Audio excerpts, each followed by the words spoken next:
In the first part of this video, we looked at some EFL exams and the examining boards that run them. What we're going to look at now is the Common European Framework of Reference for Languages, which is the set of specifications developed by the Council of Europe, which underlies most of the exams that we talked about.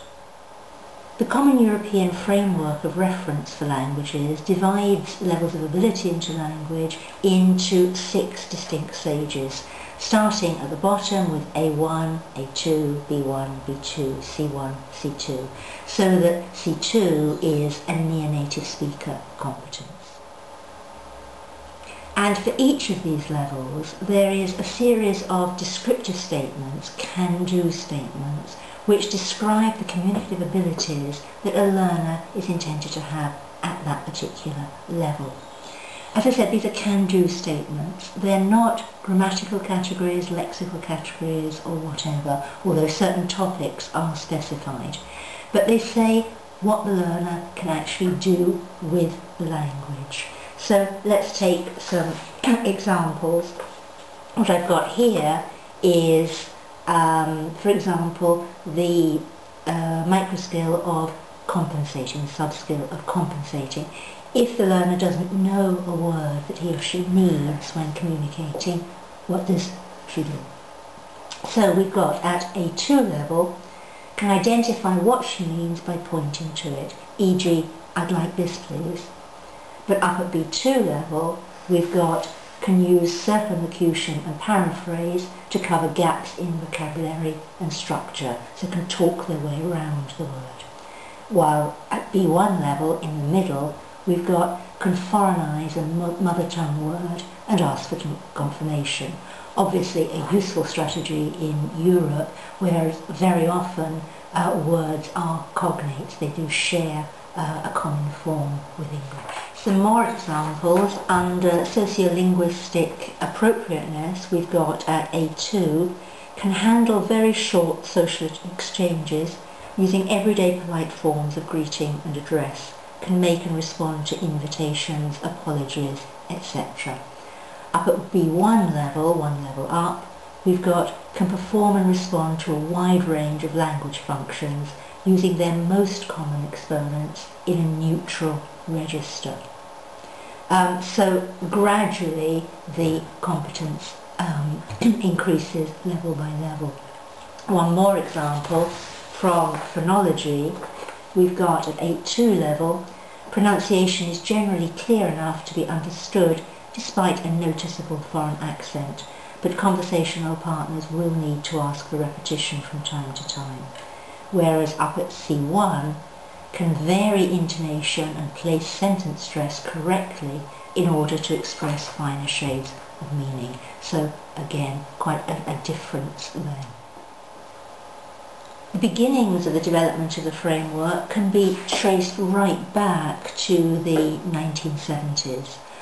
Early on in the history of the European Union, or Common Market as it was still called then, it became quite clear that there was a necessity for people within Europe to speak each other's languages better in order to exploit the opportunities for business contact and other contact, study and so on, which there now were within the European area.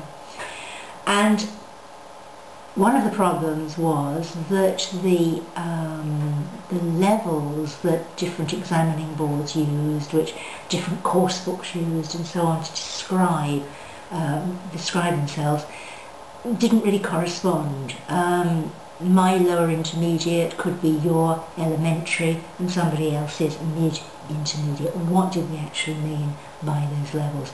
So that if somebody said that they'd passed an exam at upper intermediate level, what actually did that mean? What was it that they could actually do? It depended on which examining board you were working with, because they all had their own syllabuses and so on. So the idea was to provide a standard set of descriptors so that employers, for example, could say, okay, for this job I need someone who has B2 French and A2 English or something like that. And somebody could go along with European exams and say, okay, this exam is recognised as being B2 level, this is at A2 level, and so on. And everybody would know exactly what those results meant, regardless of whether the exam had been set by Cambridge ESOL or Trinity College London or whoever it might be. Work on this really first got underway in the 1970s with the development of what was known as the threshold level. This is a syllabus at around intermediate level being seen as the minimum threshold for actually being able to communicate effectively. And it was developed by people like David Wilkins and Van Eyck, who were working for the Council of Europe, and developed what came to be known as the notional functional syllabus. And the threshold level was very much a part and parcel of this. Later, two more levels were developed, a lower level called Waystage and a higher level called Vantage. However, by the year 2000, which was the European Year of Languages, this had turned into the full six-stage Common European Framework of Reference, which is now widely used throughout Europe. And as I said, now if you look at the examining boards, if you look at their websites or whatever, you'll see that they always relate their exams to these levels, so that we know which exam of Cambridge and which exam of the London and Chamber of Commerce and Industry, which of their exams are equivalent and which are higher or lower or whatever. The other instrument developed by the Council of Europe is the European Language Portfolio, which is a way of documenting language progress and current competence. The portfolio has three parts. The first part is the language passport. This is documentation of the level actually reached. It may be certification by examining boards, it may be documentation, it may be something signed by the institution or the teacher or whatever it is where you are studying. It may be even a self-evaluation. The second part is the language biography, which documents exactly what the language experiences of the person involved actually were.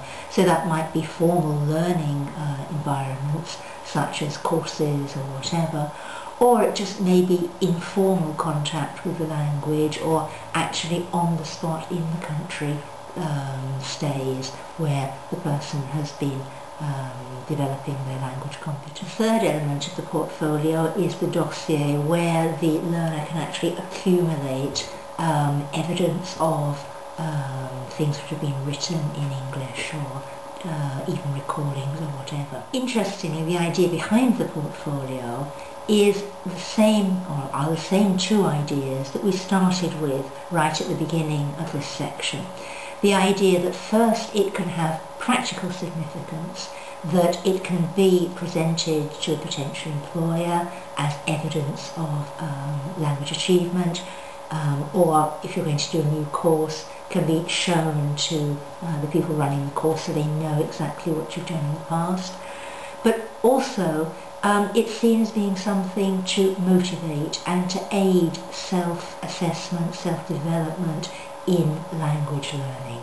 So it takes us right back to the idea that the assessment process, yes, is there to give a formal qualification which may have a practical use, but it's also a way of motivating the learner, of evidencing progress, of showing them that they really are getting somewhere and have achieved something even during the course or whatever.